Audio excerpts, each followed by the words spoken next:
말라기서는 삶이 흔들린 혼돈의 시대, 혼란의 시대에 종교적 허영의 문제를 주의 깊게 다루고 있습니다.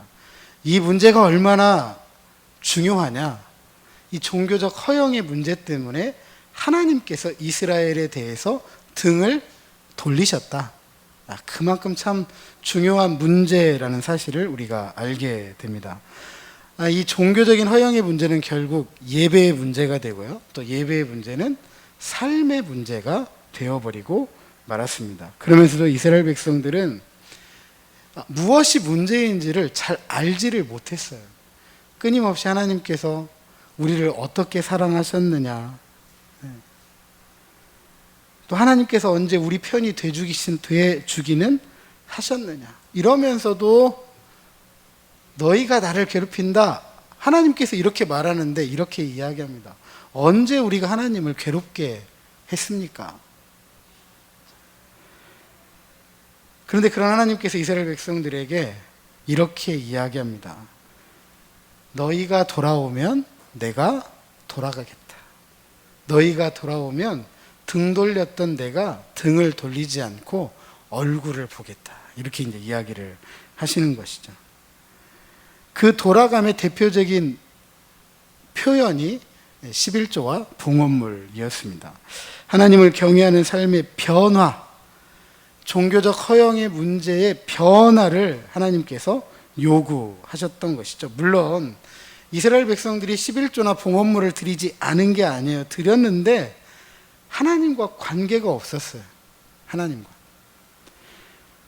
마음을 담은 11조 봉헌물, 그 안에 하나님에 대한 존중, 하나님에 대한 공경이 드러나야 되는데 그런 존중과 공경이 없는 11조와 봉헌물이었기 때문입니다. 그래서 다시 하나님에 대한 존중, 공경을 요구하셨고, 그렇게 하나님께 돌아올 때에 하나님께서 복을 주시겠다. 내가 너희들에게 복을 주는지 주지 않는지 나를 시험해 보라라고 말씀하시면서 확실한 하나님에 대한 믿음을 요구했습니다. 자, 오늘 본문에는 두 종류의 사람이 등장합니다. 하나는 하나님을 대항해서 살아가는 사람들, 다른 한 부류는 하나님을 두려워하는 사람들. 또 다른 표현으로 말하면 하나님 앞에서 의로운 사람들, 반면에 하나님 앞에서 악한 사람들, 의인과 악인이죠.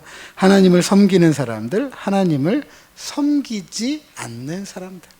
저 미래에 하나님께서 정한 그날에 심판하실 때 그 미래를 준비하는 사람들, 반면에 미래를 준비하지 않는 사람들이 대조적으로 언급되고 있습니다. 이러한 두 종류의 사람, 말라기 시대에도 함께했고 오늘 우리가 사는 세상 속에서도 함께 살아가고 있습니다. 문제는 이 세상에서 하나님을 경외하는 사람보다 하나님을 대항하는 사람들이, 의로운 사람들보다는 악한 사람들이, 하나님을 섬기는 사람보다는 하나님을 섬기지 않는 사람들이, 하나님께서 심판하시는 그날을 준비하는 사람들보다는 준비하지 않는 사람들이 오히려 복되다, 형통하다, 창대하다, 번창한다는 것처럼 보인다라는 사실입니다.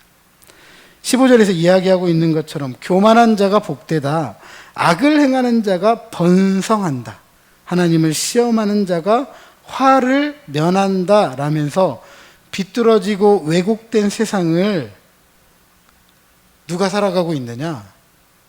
제가 살아가고 있고 여러분들이 살아가고 있습니다. 그러나 무엇보다도 중요한 것은 이런 비뚤어지고 왜곡된 세상이 이대로 끝나느냐?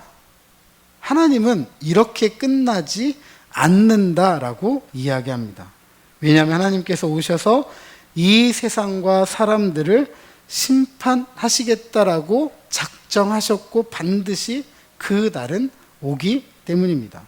하나님께 대항하며 살아가는 사람들과 하나님을 두려워하는 사람들, 의로운 사람들과 악한 사람들, 하나님을 섬기는 사람들과 하나님을 섬기지 않는 사람들, 저 하나님의 심판의 날을 준비하는 사람들과 준비하지 않는 사람을 하나님께서 구별하시는 날이 있다라고 이야기하고 있습니다. 오늘 보면 이때에 대해서 분명하게 말하고 있고, 신약의 마지막 책인 요한계시록은 상징적인 언어를 통해서 그것을 잘 우리에게 이야기해 주고 있습니다. 그러므로 저와 여러분은 다시 오셔서 이 세상을 심판하실 주님의 이 마지막 심판에 대한 확신이 있어야 할 것입니다. 하나님께서 정의로 분명하게 심판하신다는 이 믿음만이 교만한 자가 복되다, 악을 행하는 자가 번성한다, 하나님을 시험하는 자가 화를 면한다라고 말하고 생각하는 비뚤어지고 왜곡된 세상을 살아가는 성도들에게 진정한 삶이 어떤 것인지, 참되게 살아가도록 하는 것이 어떤 것인지에 대한 동기를 부여해 주기 때문입니다. 이 동기가 없이는 심판하시기 위해 다시 오시는 그 날을 우리는 준비할 수가 없는 것입니다. 하지만 이런 지혜를 얻지 못하고 미래를 준비하지 못하는 자들, 깨달음이 없죠. 결국 하나님을 무시하고 결국에는 하나님께 대항을 합니다. 13절에 여호와가 이르노라 너희가 완악한 말로 나를 대적하고도 이르기를 우리가 무슨 말로 주를 대적하였나이까 하는도다 라고 합니다. 2장 17절에서 이스라엘이 하나님에 대한 이해의 부족 때문에 그들의 말로 하나님을 괴롭게 하였다라는 말씀을 나누었죠.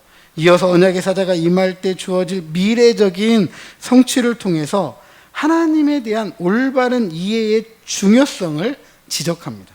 그럼에도 불구하고 그들에게는 믿음이 없었습니다.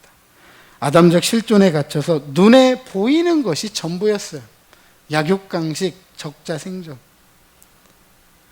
약하면 잡혀먹고 강하면 잡아먹고 적당하게 적응하면 살아남고 적응하지 못하면 도태되어져 버리는 정글의 법칙. 사람들이 살아가는 세상이 아니라 동물들이 살아가는 세상처럼 이 세상을 사람이 살아가더라. 그게 오늘 우리가 살아가는 이 세상의 전부예요. 이 세상의 전부. 돈이면 다 된다. TV 채널을 보면 정말 돈이면 다 된다고 이야기를 해요. 안 되는 게 없어요. 그러니까 모든 사람들을 어디로 이끌어가느냐? 전부 투자하래요. 투자하지 않으면 큰 돈 못 만지니까 전부 투자하래요. 그래서 투자하는 방법을 가르쳐주는 TV 채널이 얼마나 많은지 몰라요. 그런데 잘 보세요, 여러분. 대한민국에 살아가는 사람들 중에 투자 참 많이 합니다. 그런데 다 투자해서 돈 벌었던가요?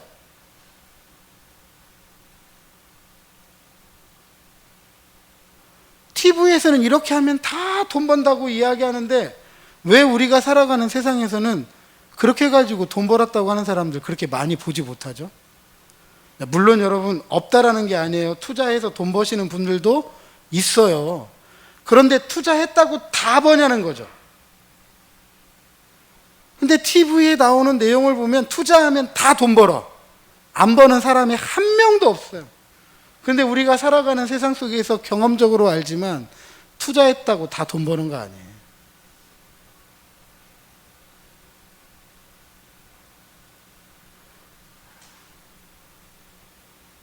이거 속는 거 아니에요? 우리가 얼마나 많이 속는지 몰라요. TV 채널에 엄청 홈쇼핑 많잖아요. 그죠? 그 홈쇼핑에 건강 보조식품 이런 거 많이 또 선전합니다. 그런데 그 얘기를 가만히 들어보면 그거 먹으면 다 건강해질 것 같아요. 병 안 들 것 같아요. 옷 같은 거 많이 입고 나와서 선전합니다. 어떤 분들이 입어도 다 몸매가 보정이 돼가지고 다 이쁘대요. 다 멋있대요.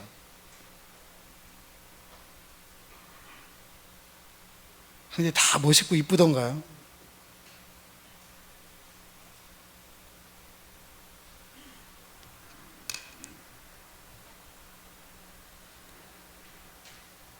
그게 전부인 세상을 살아가다 보니까 하나님을 괴롭게 하는 수준을 넘는 거죠. 하나님은 그게 전부가 아니다 라고 끊임없이 이야기하는데 우리는 그게 전부라고 끊임없이 말을 하는 거죠. 돈이 전부가 아니다 라고 이야기하는데 돈이면 안 되는 게 없어요. 돈이면 다 돼요 라고 우리는 이야기해요. 오늘 성경에는 뭐라고 써 있냐면 이렇게 표현하고 있습니다. 완악한 말로 하나님을 대적했다. 정확한 의미는 이런 의미예요. 얼마나 말을 세게 하는지 하나님을 무시하고 하나님을 대항하면서 큰 소리 친다는 거예요. 하나님은 돈으로 다 되지 않는다 이렇게 이야기하는데 우리는 어떻게 이야기하냐면 돈으로 다 되는데요? 이렇게 이야기하는 거예요.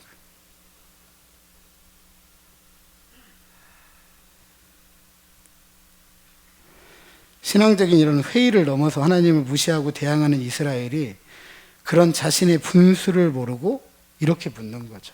우리가 무슨 말로 주를 대적했습니까? 있는 그대로 얘기한 거잖아요. 돈이면 안 되는 거 없다고. 돈이면 다 된다고. 있는 대로 얘기한 거잖아요. 그런데 무슨 주님을 대적했습니까? 라고 하나님께 되묻는 거죠. 그러면서 하나님을 섬기는 것이 헛되다라고 말을 합니다. 헛되다라고 쓰인 히브리어는 10계명 3계명에서 여호와의 이름을 망령되이 일컫지 말라라고 했는데 망령되다라고 쓰인 단어입니다. 이것은 법정에서 하나님의 이름으로 거짓 증언하지 말라는 뜻이거든요. 즉 거짓을 말함으로써 불의를 행하지 말라. 거짓을 말함으로써 하나님의 이름을 더럽히지 말라. 하나님의 성품을 어지럽히지 말라. 이런 의미인데 말라기 시대에는 이스라엘이 거짓을 말함으로써 불의를 행했다. 하나님의 성품을 어지럽게 하고 하나님의 이름을 그 이름이 가지고 있는 영광을 가리웠다라는 사실입니다. 이로써 10계명 제3계명 하나님의 이름을 망령되이 일컫지 말라라는 말씀을 어기고 만 것입니다. 이들은 하나님의 명령을 지키는 것, 하나님 앞에서 슬퍼하는 자와 같은 이런 행위가 유익하지 못하다라고 하였습니다. 뿐만 아니라 앞서 여러 번 이야기했던 것처럼 교만한 자가 복되다. 악을 행하는 자가 번성한다. 하나님을 시험하는 자가 화를 면한다. 라고 아주 당당하게 이야기를 했습니다. 이런 이스라엘에 대항, 하나님에 대하여 근본적으로 잘못 알고 있는 사실들이고 이스라엘은 이것이 진리인 양 하나님을 상대로 하나님을 무시하고 대항하면서 되레 큰 소리치고 따지고 있는 것입니다. 이처럼 잘못된 생각에 갇혀버리면 자기가 무슨 말을 하고 있는지 어떤 행동을 하고 있는지 알지 못하는 우를 범하게 됩니다. 심지어 그 우가 하나님을 상대로 한 경우에는 깨달음이 없고 결국 그것은 학개와 스가랴가 이야기하고 앞선 말라기가 지적했던 것처럼 종교적 허영이 되고 마는 것이죠. 종교적 허영은 잘못된 예배, 또 잘못된 예배는 잘못된 삶을 초래합니다. 그래서 바울은 이런 이들을 가리켜서 이렇게 표현합니다. 모든 사람 가운데에서 불쌍하다. 하나님을 잘 알지 못하니까 하나님에 대해서 어떻게 살아야 되는지 잘 모르는 거죠. 잘 모르는 거죠. 분명히 그분은 다시 오실 텐데, 오시는 그날에는 심판의 날일 텐데, 그분을 잘 모르니까 그냥 사는 거예요. 세상이 살아가는 대로 세상 사람들이 추구하는 그것, 그 가치, 그 추구하는 가치가 잘못됐다라고 말하면 뭐가 잘못됐냐고. 다 그렇게 살아가고 있고 이렇게 살아가야 부자가 되고 성공하고 주의를 얻게 되고 권력도 갖게 되고 그렇게 못하는 사람들이 바보 같은 거죠. 하지만 바울은 그 날을 볼 줄 알았던 사람이잖아요. 그러니까 불쌍한 거예요. 모르고 하는 일들인 거죠. 부모님들이시잖아요. 그죠? 어렸을 때 자녀들이 잘 모르고 말할 때가 있고 잘 모르고 어느 길을 갈 때가 있어요. 그죠? 그때 부모 된 여러분들은 어떻게 하시죠? 어떻게 하시죠? 잘못된 길로 가면 이 길이 아니다. 이 길로 가야 된다. 그죠? 알지도 못하고 하는 말을 막 이야기하면 네가 잘못 알고 있고 이게 맞는 것이다. 이렇게 이야기를 합니다. 근데 어떤 자녀들은 그런 부모의 이야기를 들어주는 자녀들이 있지만 어떤 자녀들은 안 듣는 자녀들이 있어요. 그죠? 자기가 틀린 말을 하고 있어서 부모가 이게 맞다라고 이야기하는데 그 부모 말을 안 들어요. 그러면 그 자녀가 부모에게 뭐라고 이야기하죠? 뭐라고 이야기하죠? 와, 나 효자, 효녀들만 두셔가지고 한 번도 그런 얘기를 들어보신 적이 없으셔가지고. 이렇게 이야기해. 엄마가 몰라서 그래. 아빠가 몰라. 이렇게 이야기하잖아요. 그죠? 그 길이 틀렸다고 이야기하는데도 아니래, 이 길이 맞대. 그때 무슨 생각이 드세요? 어떤 생각이 드시죠? 안타깝잖아요. 안타깝잖아요. 요즘은 자녀들한테 그런 얘기도 못하는 시대입니다. 요즘은 자녀들이 그냥 이야기하면 들어줘야지. 그래야 뭐 한 번이라도 더 찾아오고 얼굴이라도 보지. 만약에 안 들어주면 꼰대라고 이야기 듣고 이야기가 안 통한다고 다시는 말도 안 하고 얼굴도 안 보니까 그런 말도 못해요. 요즘은.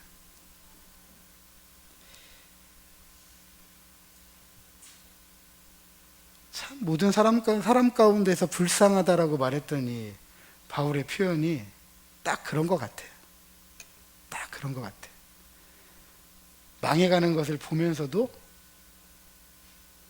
그게 눈에 보이는데 그 이야기를 안 들어주는 거예요. 매번 그 매스컴이나 뭐 신문이나 이런 데 보면 투자했다가 그 투자하기 위해서 영끌이라고죠. 영혼까지 끌어모아가지고 거기에 다 투자했다가 망한 사람들 이야기. 얼마나 많은 사람들이 손해봤는지 모른다고 그 얘기가 그렇게 쓰여 있는데도 그렇게 쓰여 있는데도 그거 아니면 돈 벌 방법이 없다고 그거 계속 이야기해주고 어쩌다가 이런 세상을 우리가 살아가고 있는지 모르겠습니다.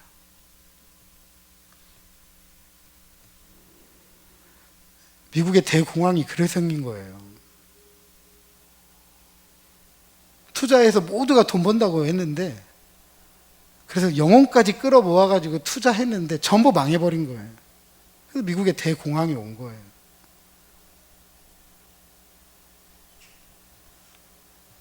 우리도 지금 요즘 굉장히 어려운 시대를 살아가고 있잖아요. 고물가. 돈이 돈 같지가 않잖아요. 요즘. 뭐 요즘은 뭐 1억, 이건 뭐 죄송한 이야기지만 저는 1억도 못 만져봤는데 뭐 그냥 뭐 10억, 100억 뭐 이렇게 이야기하는 게 너무 쉬워요. 모든 게 쉬워요. 그러니까 돈이라는 가치가 어떤 가치라고 말을 해야 될지 알 수가 없어요. 알 수가 없어요. 이런 계속 인플레이션이 되고 나면 참 더 살기 어려운 날들이 가까이 오는데 참 걱정이 참 많습니다. 이건 그냥 어떤 우리가 물리적으로 살아가는 세상에 대한 이야기인데 여기에 모든 걸 이렇게 쏟아붓고 살아가고 있으니까 언제 우리의 어떤 내적이고 영적이고 신앙적이고 이런 생각들을 해보겠느냐는 거예요. 그래서 우리는 오늘 우리에게 물어봐야 돼요. 우리 자신에게. 나는 바울이 표현한 것처럼 이런 불쌍한 사람이 되기를 원하는가? 그렇지 않고 우리가 지난 시간에 말씀을 나누었던 것처럼 복된 사람이 되기를 원하는가? 물론 이 자리에 앉아 계신 분들 중에 불쌍한 사람 되기를 원하시는 분은 한 분도 없다라고 저는 생각합니다. 그렇다면 우리는 하나님에 대해서 우리가 정말 잘 알고 있는지, 제대로 알고 있는지, 올바로 알고 있는지, 아니면 그냥 내 생각에 갇혀가지고 종교적인 허영에 사로잡힌 그런 삶을 살아가고 있는지 한번 우리 자신에게 질문해보고 우리 자신을 돌아볼 수 있어야 돼요. 그리고 복된 삶을 나는 선택하겠다, 나는 그런 삶을 살아가기로 결단하겠다라고 한다면 하나님을 바르게 알고 바르게 섬기고 바르게 예배하고 그분이 원하시는 삶을 살아갈 때 정말 복된 삶이 무엇인지를 우리가 경험적으로 알게 되는 거죠. 이것이 앞선 본문에서 나눴던 하나님을 시험해 보는 거예요. 그렇다면 하나님께 대항한 이스라엘 우리가 한번 살펴봐야 되겠죠? 네. 16절, 17절. 이 하나님에 대항한 이스라엘이 그런 복된 삶하고 멀어지는 반면에 16절, 17절에는 하나님을 경외하는 이스라엘, 그 이스라엘은 어떤 복된 삶을 살아가는지에 대해서 우리들에게 이야기하고 있습니다. 아마도 제가 생각했을 때 이런 하나님을 경외하는 사람들은 이 시대에 이스라엘 속에서 왕따였을 거예요. 왕따. 앞서 하나님께 대항했던 이야기들 기억하시죠? 교만한 자가 복되다, 악을 행하는 자가 번성한다, 하나님을 시험하는 자가 화를 면한다, 이런 이야기를 들으면서 이스라엘 중에 철저하게 소외되었던 그룹이기 때문에 그래요. 그럼에도 불구하고 이들은 하나님을 두려워하고 하나님께서 원하시는 것을 행합니다. 그들은 피차 서로에게 이렇게 말을 합니다. 이들이 말한 것은 하나님을 대항하던 이스라엘의 말과는 정반대예요. 뭐라고 이야기하죠? 하나님을 섬기는 것이 복되다. 하나님의 말씀을 지켜야만 된다. 하나님 앞에서 애통하고 통곡하는 일이 유익하다. 교만한 자는 넘어진다. 악한 자는 망한다. 하나님을 시험하는 자는 저주를 받는다. 이런 이야기입니다. 이들에게서는 종교적인 허영을 찾아볼 수가 없습니다. 올바로 하나님을 섬기고 올바로 예배하기 위해서 힘쓰고 몸부림쳤죠. 하나님의 이름에 걸맞는 하나님의 백성답게 올바로 살아가는 자들이었습니다. 이처럼 하나님을 경외하는 자, 즉 하나님을 두려워하는 자는 절대로 하나님의 이름을 망령되이 일컬을 수가 없습니다. 거짓을 말해서 불의를 행할 수가 없어요. 거짓을 통해 하나님의 성품을 어지럽힐 수가 없는 거죠. 거짓 때문에 하나님의 이름이 가진 그 영광을 가릴 수가 없는 겁니다. 우리가 유념해야 할 것은 하나님은 하나님을 경외하는 자들의 이런 이야기들을 오늘 본문이 뭐라고 이야기했느냐? 분명하게 듣는다라고 하였습니다. 다시 말해서 그들의 호소에 귀를 기울이실 뿐만 아니라 그들의 한마디 말도 놓치지 않고 들으신다라는 사실이죠. 또 들으실 뿐만 아니라 오늘 본문에 또 이렇게 기록하고 있습니다. 저를 한번 따라서 하십니다. 여호와 앞에 기념책에 기록하셨다. 이 기념책이 여호와의 앞에 있다라는 것은 하나님께서 이 기념책을 늘 가까이 한다. 하나님의 주위에 놓고 주의 깊게 보신다라는 뜻입니다.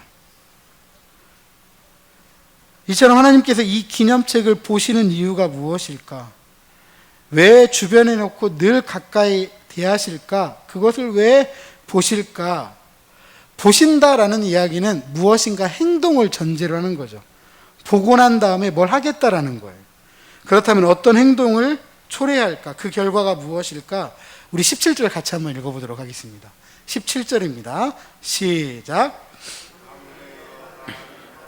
나는 내가 정한 날에 그들을 나의 특별한 소유로 삼을 것이요 또 사람이 자기를 섬기는 아들을 아낌같이 내가 그들을 아끼리니. 아멘.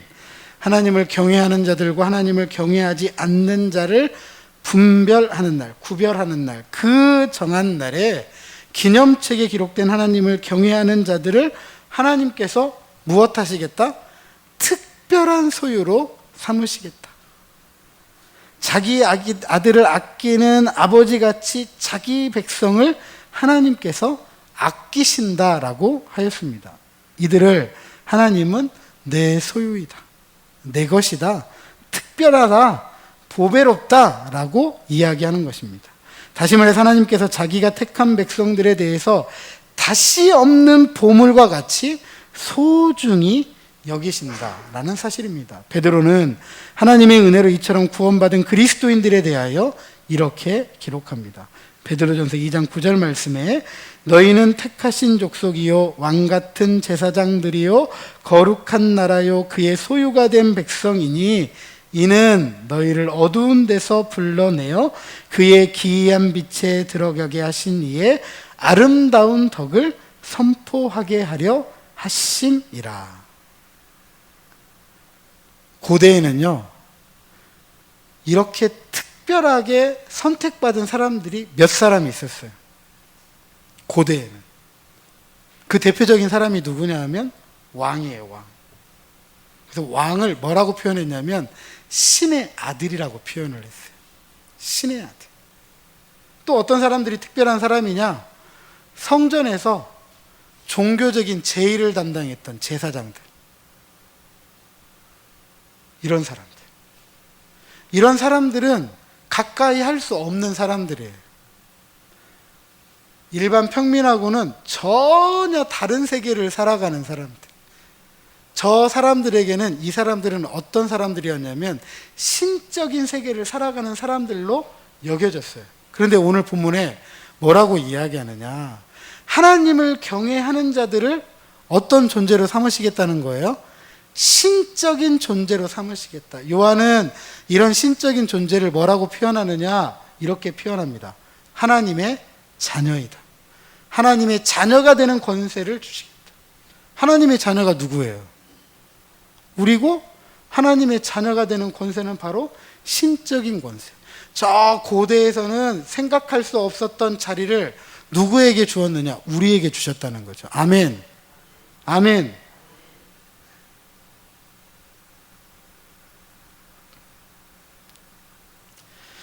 우리 시대는요, 이런 신앙 이야기 잘 인정하지 않습니다. 그죠? 네, 이런 신앙 이야기 잘 인정하지 않아요. 코로나가 발생한 이후에 교회가 가지고 있는 그동안의 위상도 많이 흔들렸지만 더 많이 흔들렸습니다. 더 많이.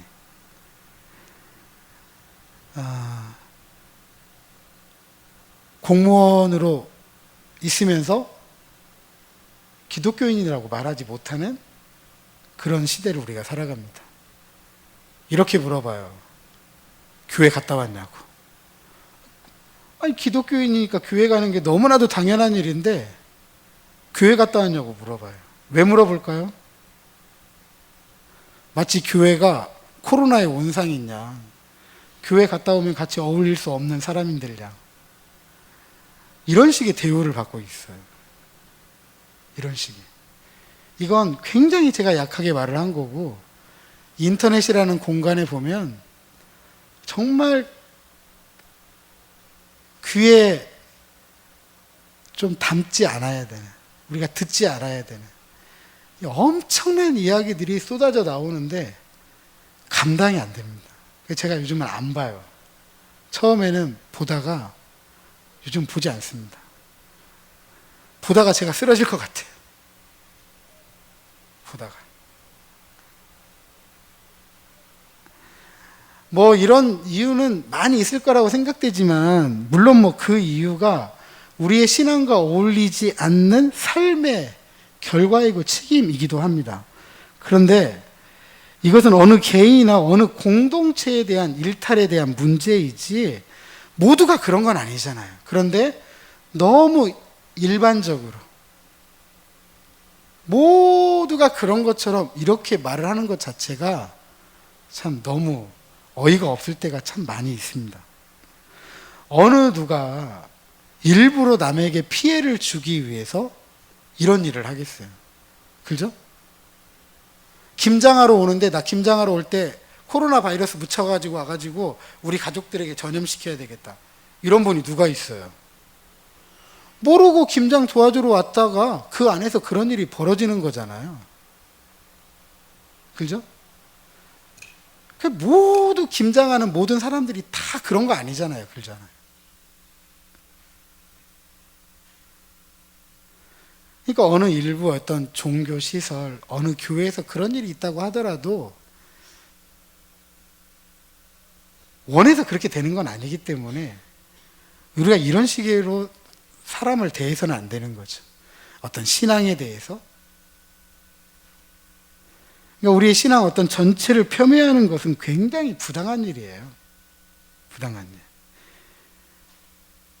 또 한 가지는 우리가 가지고 있는 이 신앙의 가치를 솔직히 말하면 부정하기도 어려워요. 저 세상 사람들이 말하는 것처럼 모든 종교를 이 세상에서 없앤다고 한다면 그 사람들이 원하는 것처럼 세상이 좋아질까요? 어떨까요, 여러분? 종교가 이 세상에 사라지면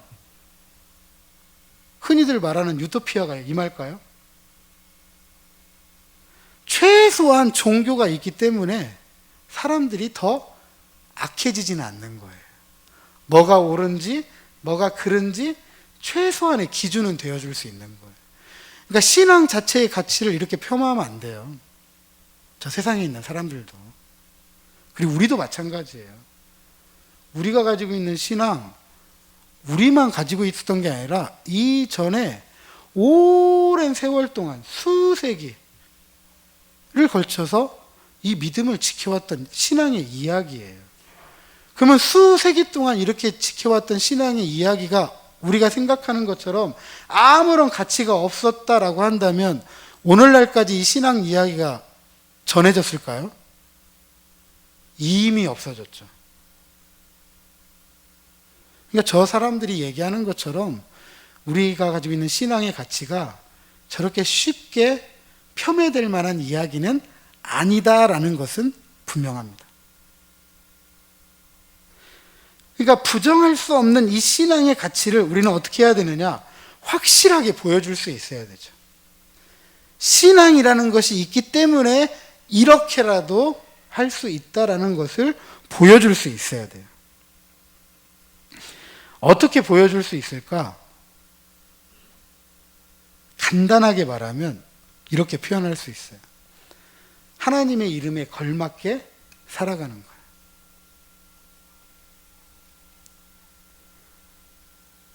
한 부모의 자식으로 살아갈 때, 그죠? 못된 짓 하고, 악한 짓 하고, 다른 사람들에게 해를 입히면, 누가 욕 얻어먹죠? 누가 욕 얻어먹어요? 누가 잘못했는데? 잘못하기는 자식이 잘못했는데 욕 얻어먹기는 부모가 욕 얻어먹어요. 하나님의 이름에 걸맞게 살아간다는 게 바로 그런 거예요. 하나님의 성품에 걸맞게. 하나님이 사랑이시고 선하시고 자비하시고 인자하시고 오래 참으시고 이 성품이 드러나는 삶을 살아갈 때 그게 하나님의 이름에 걸맞은 삶이라는 거죠. 그것이 여호와의 이 기념책에 기록될 만한 삶의 흔적들인 거죠. 그것이 무엇이냐? 이런 거죠. 하나님을 섬기는 것이 복되다. 하나님의 말씀을 지키는 것이 복되다. 하나님 앞에서 애통하고 통곡하는 일이 유익하다. 교만한 자 넘어진다. 악한 자 망한다. 하나님을 시험하는 자가 저주받는다. 그것을 우리의 삶으로 증거하는 거예요. 우리의 삶으로.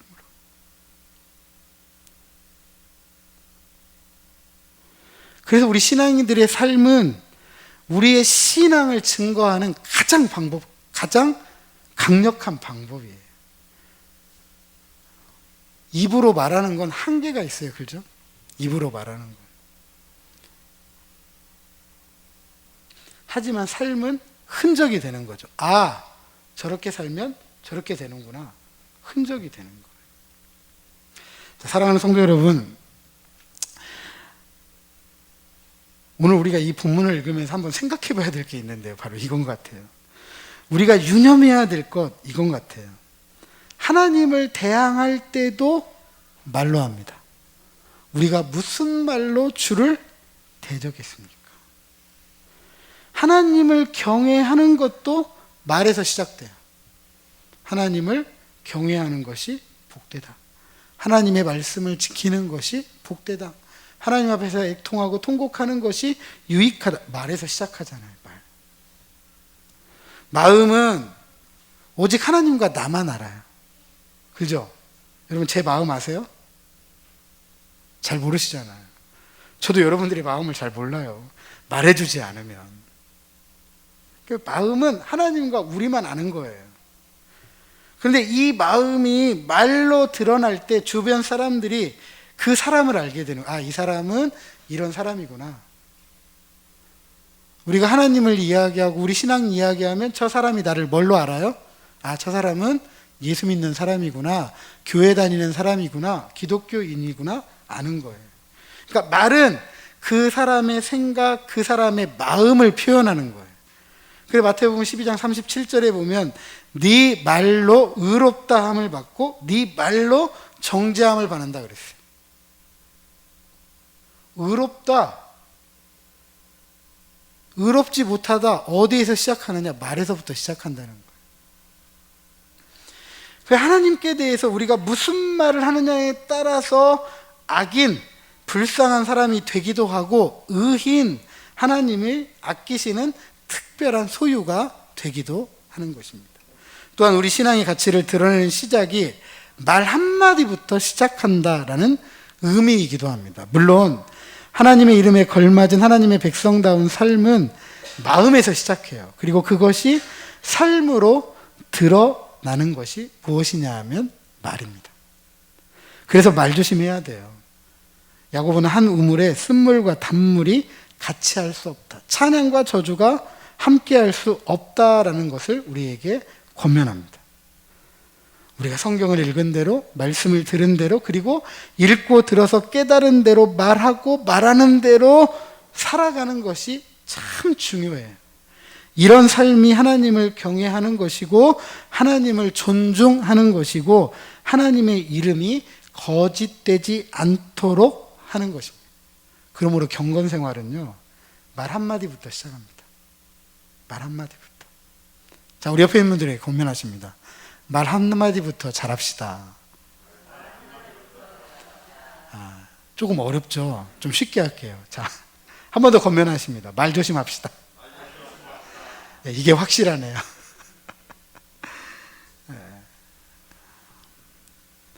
말 한마디부터.